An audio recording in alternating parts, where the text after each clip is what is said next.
Welcome to Beyond 60 Unscripted, where we talk about life and issues important to those who are 60 and beyond, as well as those who are looking to the future of their lives beyond 60. I am Ruth Williams Brinkley, and today's episode is all about living with purpose. I'm especially happy that you're here because this conversation is one so many of us are craving in this season of our lives. When you're beyond 60, at least for me, you're not just looking for rest or you're just not looking for freedom. Even though we want those things, we also want meaning and purpose in our lives. The kind of purpose that gets you out of bed every morning with intention and excitement and reminds us that we are alive, that we are enjoying life, and that our best contributions may still be ahead of us. Before we dive in, I want to warmly welcome back Fawn Lopez as our special guest. And she is hosting with me today, and she will be joining us for this episode and a few more. I just love the energy and the clarity that Fawn brings to these conversations. You're going to hear that right away. And today, I am excited to also welcome Tom Schreier. Tom is the founding director of the Inspired Leadership Initiative, or ILI, at the University of Notre Dame. ILI is a unique program for accomplished leaders who have completed their primary, often really big careers, and who are ready to just imagine what comes next. They're surrounded by a diverse group of peers and the dynamic Notre Dame community. Now, we recorded this conversation in 2025 while Tom was still leading the program full time. Since then, Tom has stepped away from his full time role leading and managing the daily operations of the ILI. However, he remains deeply involved and he is very much still committed to the mission and the vision of this ILI program. The Inspired Leadership Initiative is now led by Professor John Duffy, who has stepped in as the new leader. In this episode, Tom's going to share a very grounded, practical, and deeply hopeful perspective on this important transition in life. How to find purpose, how to find meaning, how to just turn experience into impact, and how to build the next chapter that feels meaningful and real to you. It is about you, but the cohort also brings a lot of ideas and fun into the program. So let's just get into it now.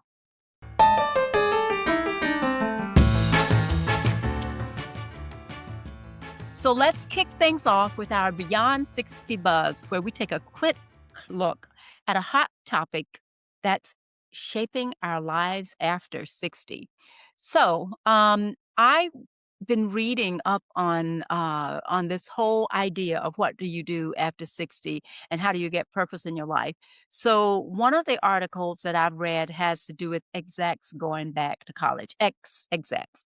So this is after they've gotten their MBAs or PhDs or whatever terminal degree they've gotten, and after they've maybe left their bigger jobs and they go back to college, if you will, to find new purpose and meaning in their life. And there are three programs around the country, at least three. There are more than three now. They started with three. And the title of the article is Ex-Execs Go Back to University. And it's in I'm trying to find The Financial Times, I believe. Financial Times. Yes, it's in the Financial Times. Yep. It's very, very interesting. And it really brings it all together. Yeah, because, there is a growing body of research showing that people with a strong sense of purpose not only feel more fulfilled and engaged, but they actually live longer, healthier lives. Yes. And when we look at what we're doing, this is for me is a big purpose in life.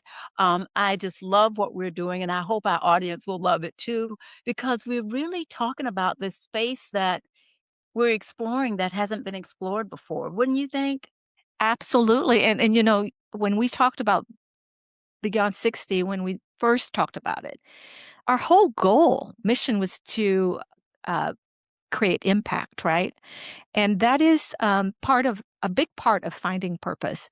It isn't just about fulfillment, but it's about impact. Because when we live with purpose, we inspire others to do the same. Yes. And that has a ripple effect. And that can change communities. And I'm so excited and I'm really grateful that you're part of this.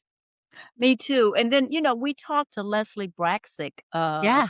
in a previous episode about revealing your next season. That's her book. It's by Leslie and a gentleman by the name of Mark Lentz. And they really talked about the fact that you will have probably several things that you might do post retirement, as we call it today. And so I get the sense that this is an evolving body of knowledge that we're learning new things every single day about what to do after 60.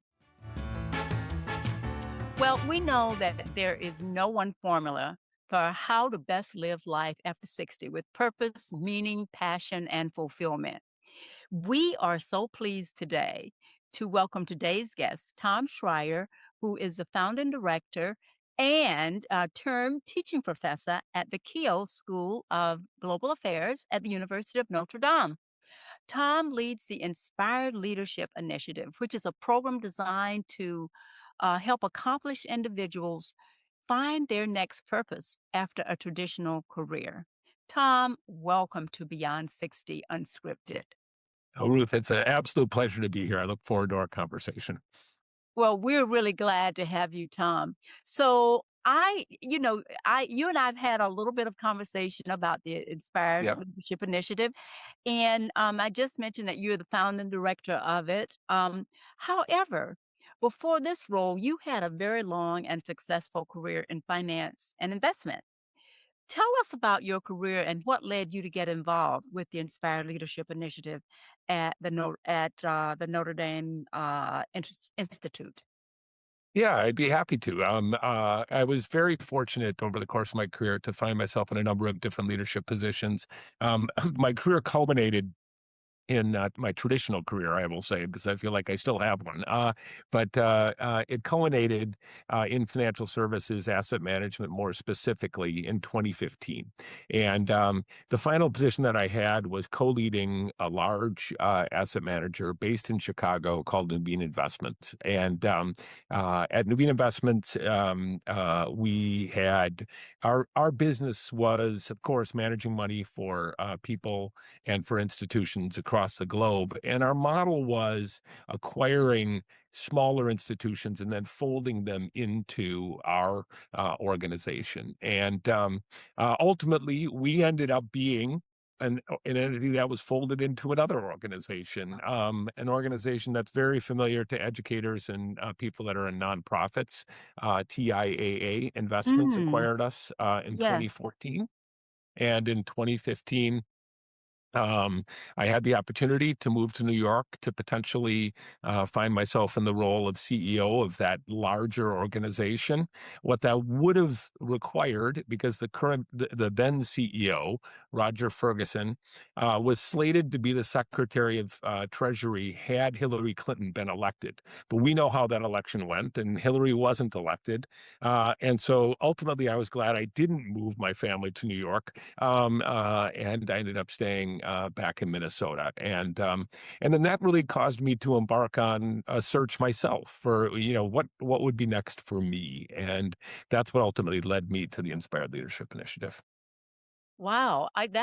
This is more than I knew. This is just great history and great richness.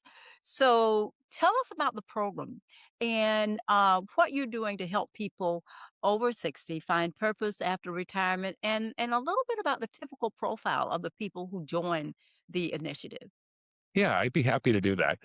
So maybe just a little bit of history and context. It's a relatively new place in higher education. When we entered into this space, there were only two other institutions in the space. Harvard and Stanford were in the space before us. Harvard for about a decade, and Stanford for about 7 years.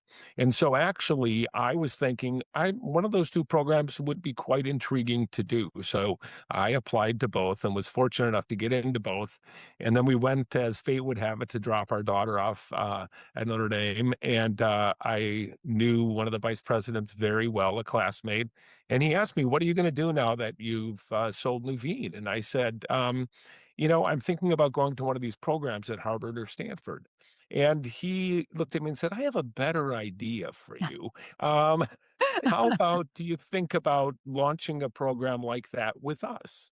And so I said, I know enough about the Harvard and Stanford program and who led those programs and started those programs to know that they both had academic backgrounds. And Lou, who I know very well, said, you've got a lot of energy. You seem to be passionate about this. Would you just talk to our president, the chair of our board, and our provost? So I said, sure, I'm happy to do it. I'm on campus, so happy to do it. So the funny part of this story, and if this is too much, you can stop me, Ruth. But the Oh, funny no, part, this is I love fascinating. it. I love it. I love it. so Please the keep funny part, going.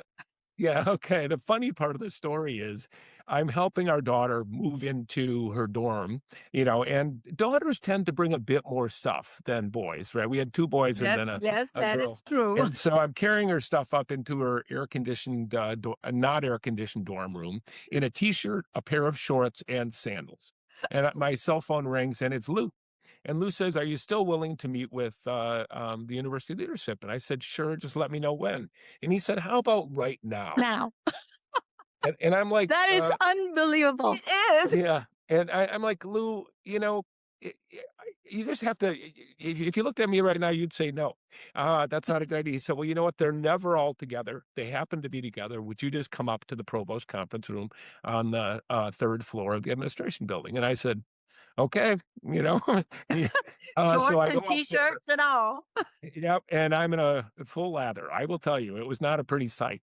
And I go up there, and they're coming out of a trustees meeting, and they're wearing suits and Of course. ties, and they got nice shoes on. And here's me, and so I excuse myself for looking this way, but they were super gracious, and they're like, "Hey, Lou told us what the situation was," and they mentioned that they had a number of trustees that had done programs like this at Harvard and Stanford, and so they said, Notre Dame would like to move into this space. And so what I said to them is that I would consider doing it, but I needed to do some research first because I wanted to make Mm. sure that what Notre Dame could do could be every bit as good as what Harvard and Stanford was doing. I then, the next day, called the leaders, the founding director of the Harvard program and the Stanford program, and mentioned that I had been offered this opportunity to start this program at the University of Notre Dame. And both of them said the same thing. Both of them said, "We can't imagine a better third institution to come into this space. You have Oh, a wonderful academy at Notre Dame, and there's an element that you can bring that a lot of our fellows really want that we're not as legitimately able to do. And that is you can bring a spiritual component because of Notre mhm. Dame being what it is." Yeah. And so I went back to the leadership of Notre Dame and said, "I'm going to come into town for 10 days and I'd like to meet with different people there and, find out if there really is sincere interest at kind of the university leadership level writ large, meaning the deans and the Yeah. department chairs." Yeah. Yeah. And then wonderfully, both of the leaders of Harvard and Stanford reached back to me and said, "Tom, we'd be happy to help you. We went through a lot. Amazing. We made a lot of mistakes along the way. You can learn from our mistakes." And so it was a fabulous collaboration getting it launched. I visited Boston and I visited Palo Alto with our provost. And to be honest, I didn't think I'd ultimately be in the founding director position. I thought I'd be in more of a consulting role, but our provost, he and I talk about this pretty regularly at breakfast in Palo Alto. That was our second meeting. Put his arm around me and said, "Hey, Tom, how would you like to be the founding director?" And my wife was in town with me. I said, "Well, I never say yes to anything without consulting my lovely wife Sandy, but Smart I'm willing man. to consider it." And Yes, very smart man. yeah. I've learned, 35 plus years of marriage, you learn a few things, and she was willing to take the journey with me, and so that caused us to launch it. So that was kind of a long start to the conversation about this, but I really felt like it was a real opportunity to do something special, and Yeah. we've now done it for 7 years. We're in our sixth cohort.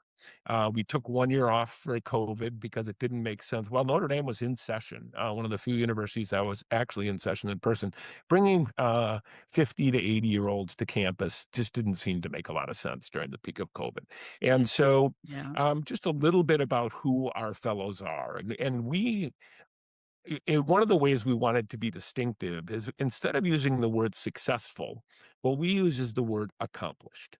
And what we mean by that is that we want people that come from a wide variety of different backgrounds, not just former C-suite business people. Mhm, And if you mhm. look at the fellows in the other programs, they tend to be more centered around C-suite professionals. And we wanted to bring in people from a broader array of things. And so we wanted scholarship capacity so that we could do that and bring in people who are highly accomplished, but maybe not in a well-compensated field. Well, And that's great. That I love that. That was one of the okay, I don't wanna interrupt you, keep going. That's great. no. Yeah, no, it's something that was really important to us at Notre Dame. Yeah. And so we've had people who've been, who've fit the profile of being C-suite professionals. We definitely have some people that are like that. We've had people who've been unbelievably good educators, even at the high school level, and have brought a real richness to the core. We brought in people from across the globe. So first of all, it's not an alumni program. We've had about 25 to 30% of the people are alumni of Notre Dame, but we've brought in people who've never set foot on the campus of Notre Dame until they come in August that their year begins. And so the breadth of people that we've had has been really spectacular, from doctors to lawyers to business people to educators. We've even had people that have been in a religious profession, Catholic, of course, it being the University of Notre Dame, but also not Mhm. Catholic, interestingly enough. Um, and what we've found is that a lot of the richness comes from the diversity of backgrounds that people have that come to the Yes. cohort. They end up learning as much from each other Mhm. as they do from the Yeah. program Yeah. and programming that we have in place. And as we talk more, we can talk about it, but they also learn an immense amount from the students at the university. Because one of the elements of the program is they take actual university classes with undergraduate and graduate students. And so the intergenerational energy that develops is phenomenal. It's just really wonderful to see how they learn from each other. A lot of Mhm. times the fellows Mhm. will come in, they'll say, "I'd love to mentor some students." And I always say it, I think you're going to find that you're getting mentored as much Yes. as you're mentoring, Yes. because they bring Yes. a fresh, different perspective. And it's really proven to be wonderful. And the university has come to really embrace the program because of the fact that instead of, like many people, of my age that come to campus, they come in for a weekend, maybe they'll guest lecture, Yeah. maybe they'll come to a Yeah. football game, but these people are there on campus for a full academic year. And so they can, develop real relationships with each other, with Yeah. students, with Yeah. faculty. And so that ends up becoming a really meaningful and valuable part of their experience while they're on campus. I I have to I ask wait, look, can I ask one question first? Sure, of course. I have to ask you, what does your daughter think about this? Yeah, so I mean, she's now graduated. So, but I will tell you, it was very funny because, we talked to her, and she was smart. She put in place a couple of ground rules, and one was very practical, and one was kind of funny. So it turns out that there's this area between where we had our apartment and campus called the Irish Green. And we had our dog with us, and our daughter loved our dog. And so we called that the green zone. And so that was a safe space for us to come and meet with our daughter. But she didn't want us to come and meet with her on campus. So we had the green zone. But of course, I had to be on campus regularly Yeah. learning the Yeah. program. And at the time, they had these green Lime bikes that you could swipe your card and then you could Yep. ride the bike around campus. Yeah. And Yeah. so her other rule was, if you ever see me and you're riding the bike, turn left or turn right, but don't go straight. Don't, Yeah. don't even Don't act say like hi you to know me. Don't Yeah. act like you don't know me. Don't even look at me. I love Right, it. I love it. exactly. So we let her have her own experience. Yeah. And yet, we had an opportunity to interact and engage with her, Yeah. Yeah. when it was appropriate. But that was it was a great question because when someone goes away to school, part of it is, developing their own self, right? Yeah. And And creating independence. having Yeah. some independence. And so it ended up all working out well. She spent one of the semesters we were there in London, so that was even easier.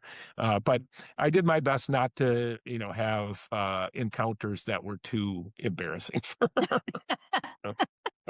Well, I'm sorry, Fawn. Go ahead. I have like 100 questions for you. I know we don't have all the time in the world, but thank you for joining us. This is really I've been looking forward to this conversation with you. Ruth has been talking about you and the Oh, that's very program, nice, Ruth. Yeah. and so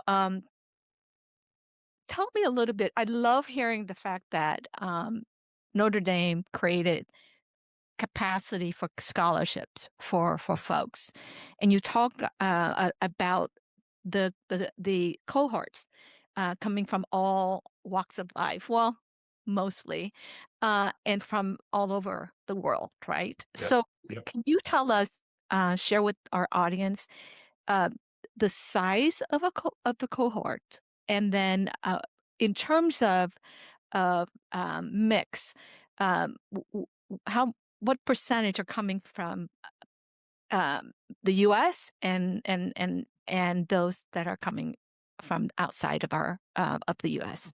Yeah, I'd be happy to do that. So, what we say when our screening process is quite extensive because we want to make sure people are coming for the right reason, and Yeah. the right reason is really coming with a curiosity and desire to transform.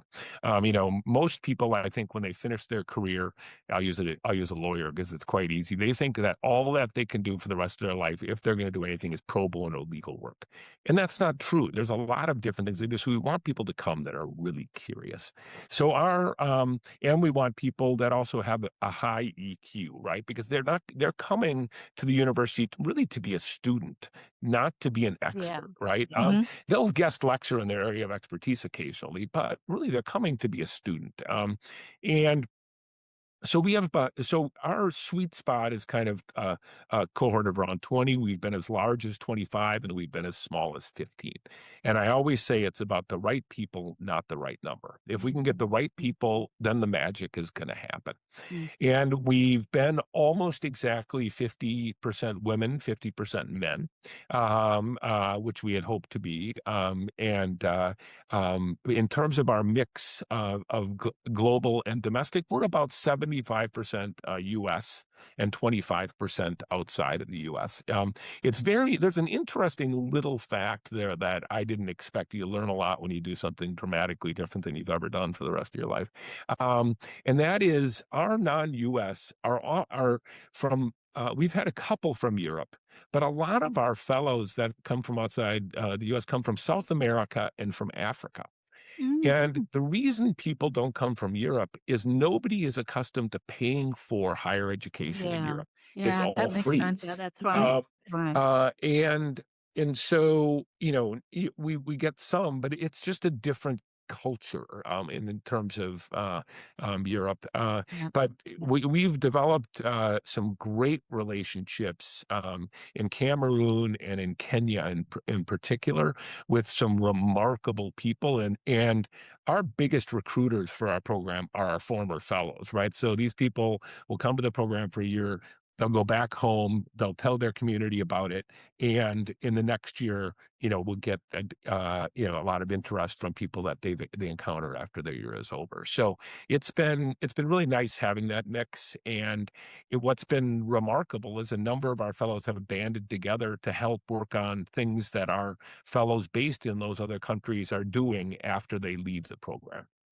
I love that. And Yeah. what you said was the screening process. During that process, you look for people that are curious. You look for a few traits, right? A curiosity and the desire to transform, right? So, how does your program help leaders accomplish Yeah, people yeah. um, pivot from success to significance? Yeah, yeah. And I love how you phrase that, and I the love way that that we question too. Yeah, yeah, yeah. The way that we do that is, it's a mix of things that are programmed, and then the ability to do individual exploration, and it's striking a balance between that two. So, at the core of our program is our core course, and it's called the Human Journey. Okay, and what we hope it does is help to facilitate an arc for people during the year. The first part of that arc is discovery. We want people to open up their aperture and really to think much more broadly about what they could possibly be. And we're very careful to say be when they're done as opposed to do, because we want people to redefine themselves. And so Mm. the first part is to discover. The second is to discern. So to take all of those things that they've explored and bring that down into a slightly narrower group. And then the third element is to design. So using life design principles, then they help to really kind of get to a greater degree of focus in terms of the direction that they will pursue when they emerge. And that course, the human journey, has three elements. And I'll tell you just really quickly why we have the three different elements. One is called the heart's desire. And the heart's desire element is really to help people to figure out very deeply what they're passionate about. And it's proven to be very valuable. There's texts, there's readings, it's a seminar style class, so a lot of discussion. The second element of that is called great books. And the great books is to give people a realization that they have a lot more capacity than they think they do. I think a lot of people, when they reach their 50s, 60s, and 70s, think they don't have the capacity to learn. It takes a little bit of breakthrough to get them there, but by the end, they're reading Homer's Odyssey and they're thinking, wow, this is pretty cool. I can actually do this. Yeah. And then the third is called life design.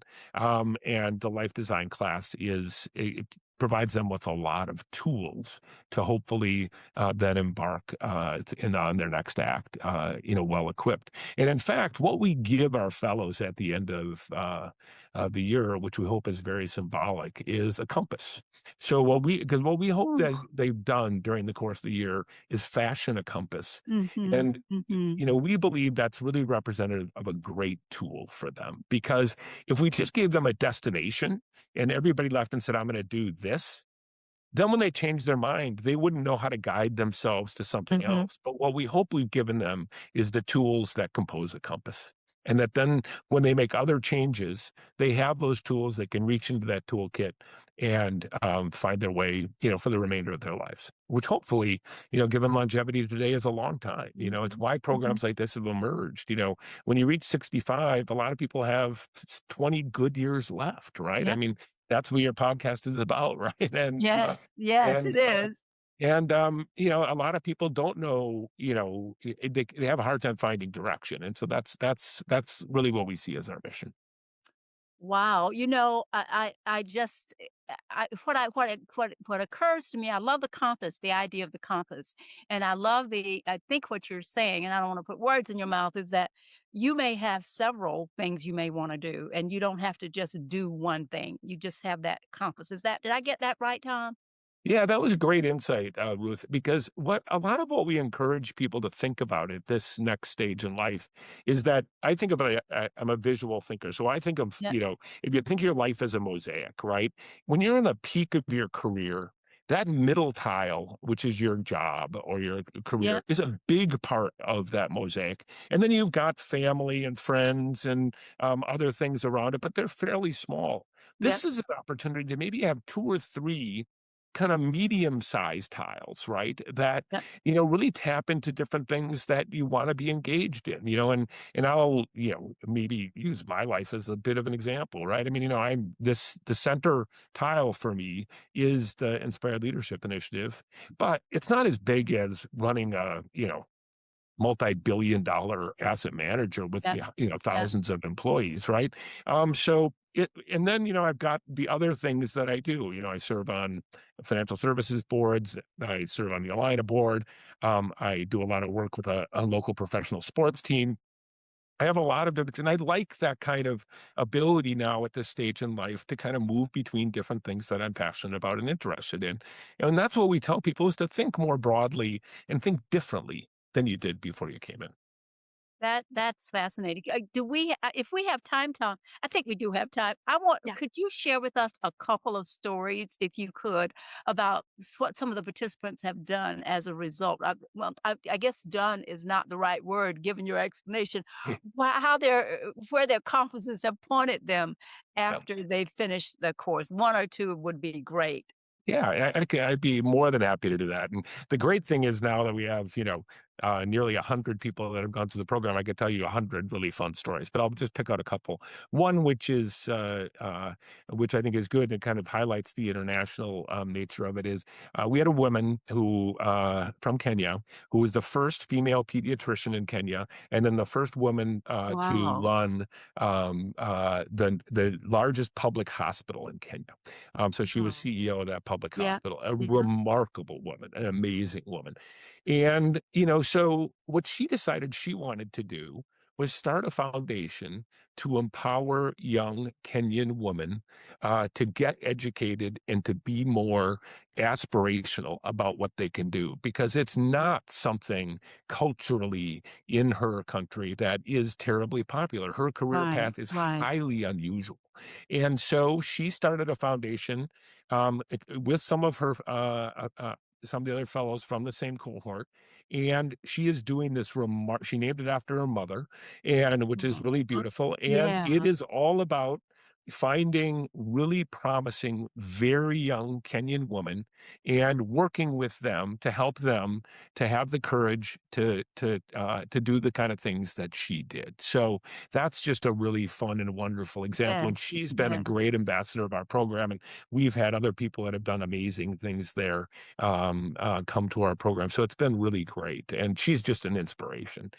Something that's a little bit maybe more normal, because I don't want everybody to think they have to be that, Yeah. that. Yeah. But we had this wonderful small business owner from the Midwest. And one of the things that Notre Dame does is they actually send faculty to the local prison to educate prisoners that decide to be in this program. Mhm. And he became very passionate about this, and in particular, very passionate about people after they leave prison, because the recidivism rate is super high Yeah. Yeah. for people because they can't find purpose. Right. So Right. after he finished the program, he used his small business expertise to start a solar panel company in the Wow. Midwest. And every person in that solar panel company, including the CEO, is a former convict. And Wow. so everybody from the people doing the assembly up to the CEO is, and so, and his hit rate with the people that he's had in his company is 100%. Not one of them has returned to crime because they've Wow. found, That's Oh, that's amazing. so awesome. I know. yeah. They need So, to they need to build more of those. yeah, Yes, no, really. exactly. I mean, it's and it's the kind of thing, he feels really proud of it. And he and a group of some of the other fellows from the program kind of formed the board of this company. But then to watch these people do something really productive and valuable with their lives after they come out is something that's really rewarding for him. And he does a few other things too. He's a good example of somebody. He also bought a small hobby farm, and I always joke with him when I go there, and he farms lavender. So, here you've got this Wow. person, I'll tell you, it's beautiful, and And it smells good, I'll bet. it smells spectacularly. But I'm like, did you ever think that you'd be a lavender farmer? And he's like, had no idea. But my wife thought it was a good idea. I just love it's so inspiring It that the is. stories that It you is. and what impact Yeah. those people are making. So for many of us, um, we ask ourselves, what's next after retiring, right?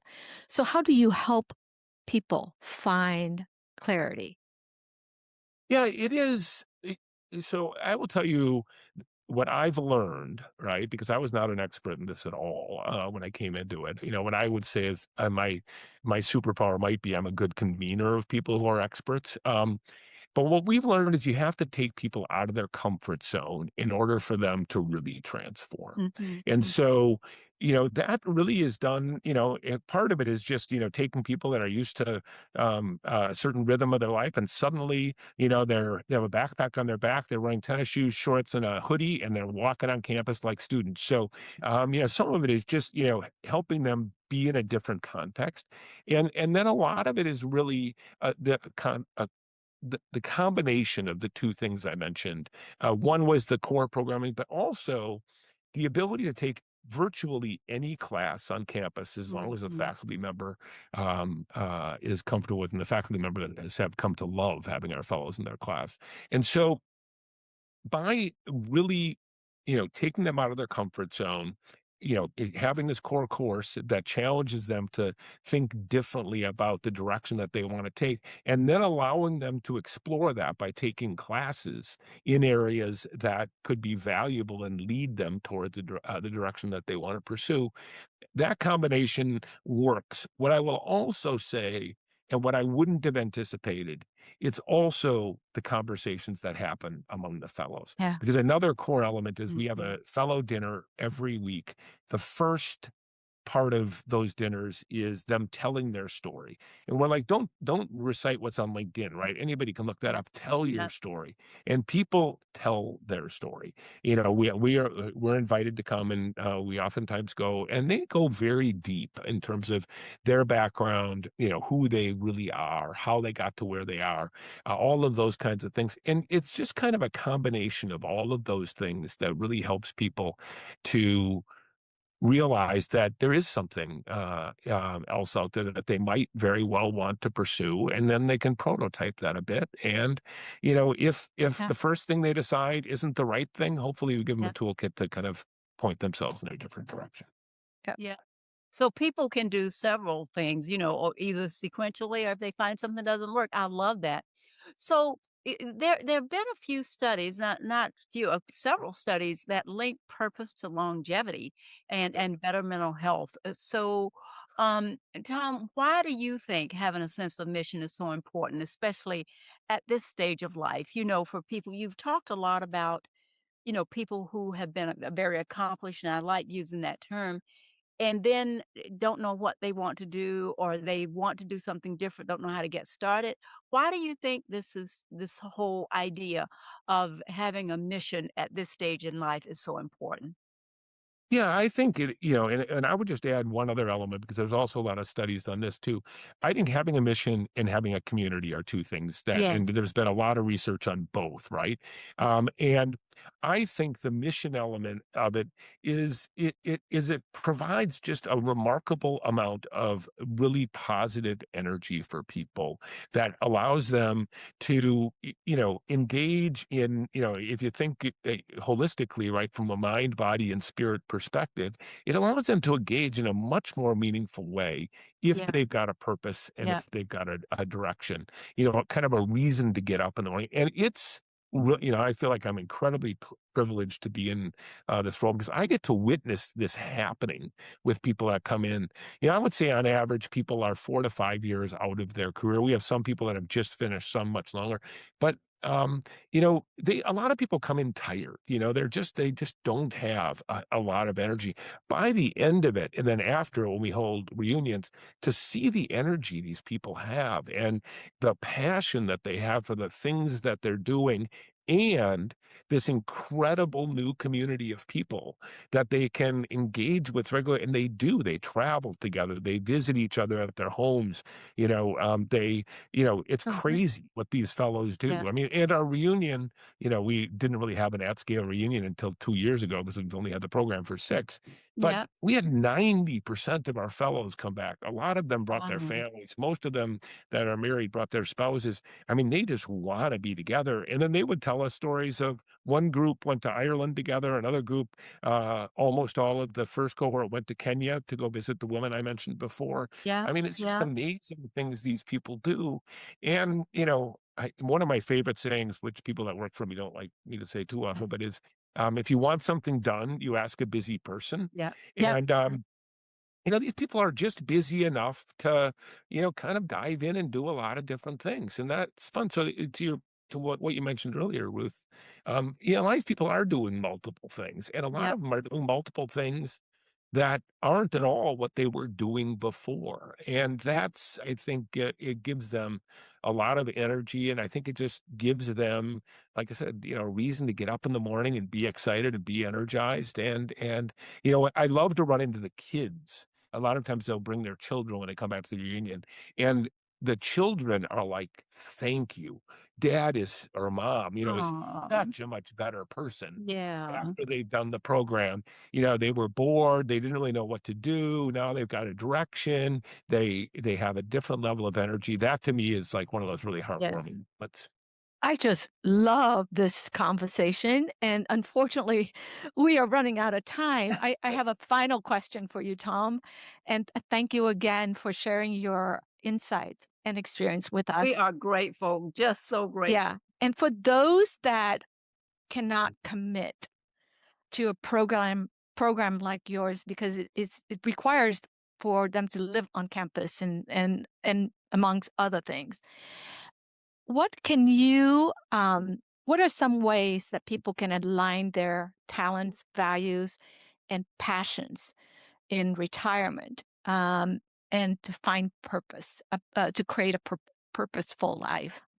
yeah. So two things I'll say on that. One is we formed a consortium amongst the programs that are in place to think creatively about how we can modularize this and make it more accessible to a Mhm. broader group of people, right? Because, there are 4 or 5 programs that exist today, but that only takes, 100 some people, and there are millions of people out there, right? So we want to figure out ways to do that. But what I would say is something that, there are 2 texts that I would just kind of throw out there that I think get a little bit to the essence of what we do, and they're very much at the core of what we do. And they can. One is Creative Confidence.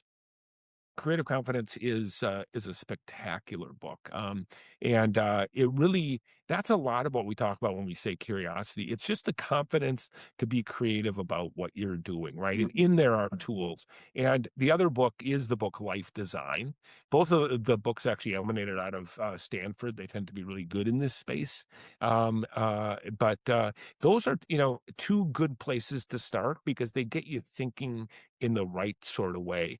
And, I think the other things are, I tell people one of the things that we talk about a fair bit is creating what's called a clearness committee. I would have called it in my old life a personal board of directors. But to just get a group of people around you that are facing the same kinds of questions and have real conversations about it, right? And maybe use a book like Life Design or Creative Confidence as a catalyst for the discussion. Because, like I said, a lot of the learning doesn't come from the faculty and the classes and everything. It comes from the conversations that our fellows have. And I think, if you create that community to do it and you have those kind of conversations, you can make a lot of the progress that you make in the context of a program like ours. Ah, thank you so much for Thank this you. amazing conversation. You've given us our audience, some real solid advice and tips. Thank you, Tom, for sharing your time with us. Thank thank you, Tom, and I just love this program even more after talking Eh, to you about it. I've learned so much. So eh, thank you for being with us, and thank you for sharing with our audience. Yeah, well, it's my pleasure. As you can tell, I'm a little bit passionate about it. So, We love that. and, Yes, I'm love your so glad you're doing passion. this too, because this is the space that I think, having really thoughtful people like you, host conversations on how, best to be, beyond 60 is really important. So thank you for the work you're doing. Thank Thank you. you. Thank you so much.